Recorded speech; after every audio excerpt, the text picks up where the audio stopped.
Baie interessant om te sien hoe hierdie dinge bymekaar kom.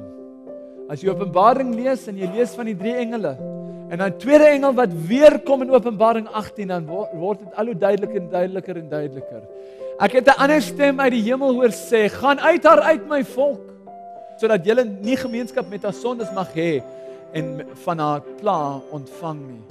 Die vraag is, gaan dit drome wees of gaan dit die Bybel wees?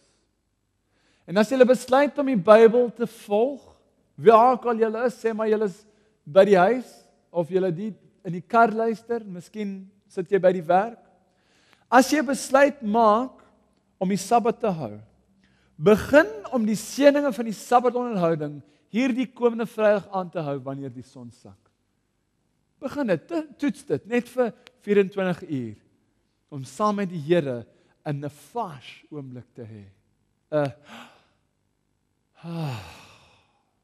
oomblik te hê met die Here. Maar onthou wat Angela Monet gesê het.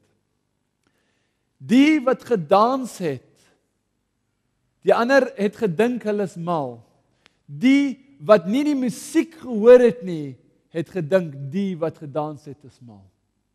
Those who danced were thought to be quite insane by those that couldn't hear the music. Jou familie, jou vriende, jou werkgewer, jou kollegas, hulle gaan dink jy's mal. Maar hulle ken nie, hulle het nog nie die musiek hoor speel nie.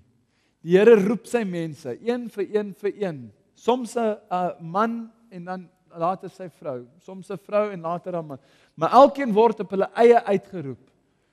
Maar as jy as vrou of as jy as man skielik besef die Sabbat is waar, jou vrou of jou man gaan dink jy's mal. Maar weet jy wat? Jy moet net 'n voorbeeld wees. Want die Here op sy eie manier sal daai persoon ook aanraak. Maar verstaan dat nie almal hoor dieselfde geluide nie. En as jy die Sabbat dans wil begin, geestelike dans wil begin dans, verstaan dat nie almal daai musiek hoor nie.